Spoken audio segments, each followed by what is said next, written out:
36টি উড়োজাহাজে পুতিনের চোখ, আকাশে এবার রুশ প্রযুক্তির দাপট। বোয়িং ও এয়ারবাসে টেক্কা দিতে তৈরি রাশিয়া। 2027 সালের মধ্যেই আসছে নতুন MS-21।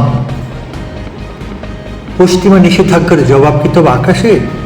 বোয়িং আর এয়ারবাসের একচ্ছত্র আধিপত্য গড়িয়ে দিতে নিজস্ব প্রযুক্তিতে উড়োজাহাজ বানানোর লড়াই নেমেছে রাশিয়া।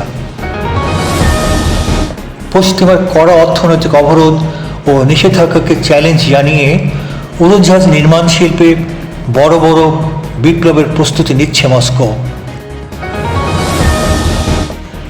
রাষ্ট্রায়ত্ত প্রতিষ্ঠান রোস্টেক জানিয়েছে তারা সম্পূর্ণ নিজস্ব প্রযুক্তিতে প্রতি বছর 36টি করে উড়োজাহাজ উৎপাদনের লক্ষ্য নিয়ে কাজ করছেন।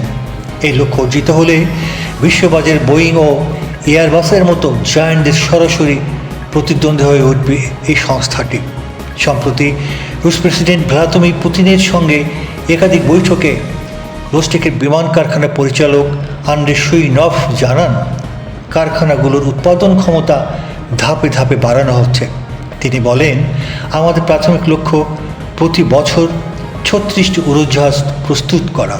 নিষেধাজ্ঞার কারণে আমাদের কিছু বিদেশি যন্ত্রাংশ থেকে সরে এসে সম্পূর্ণ দেশীয় বিকল্প তৈরি করতে হয়েছে। আমরা এখন পুরোপুরি আত্মনির্ভরশীল। পশ্চিমা নিষেধাজ্ঞায় উড়োজাহাজের গুরুত্বপূর্ণ সিস্টেম ও স্পেয়ার পার্টস আমদানি বন্ধ হয়ে গেলে শুরুটা কিছুটা ধাক্কা খায় রাশিয়ার MS-21 কর্মসূচি।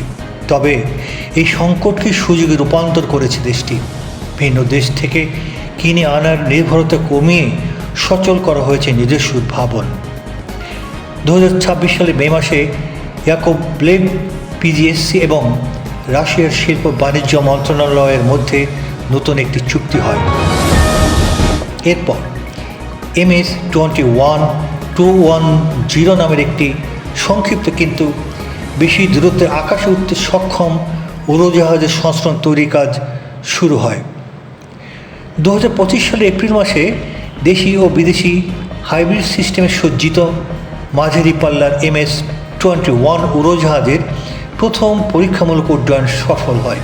এতে অ্যাভিওনিক্স, লাইটিং ও এয়ার কন্ডিশনিং সিস্টেম ছিল সবই রাশিয়ার নিজস্ব। 2025 সালের অক্টোবর মাসে সম্পূর্ণ রুশ প্রযুক্তিতে তৈরি দ্বিতীয় প্রোটোটাইপ আকাশে ওড়ে। দেশীয় PD-14 ইঞ্জিনের কার্যকারিতা পরীক্ষায় উড়োজাহাজটি 3500 মিটার উচ্চতায় 50 মিনিট ধরে সফলভাবে উড়েছে।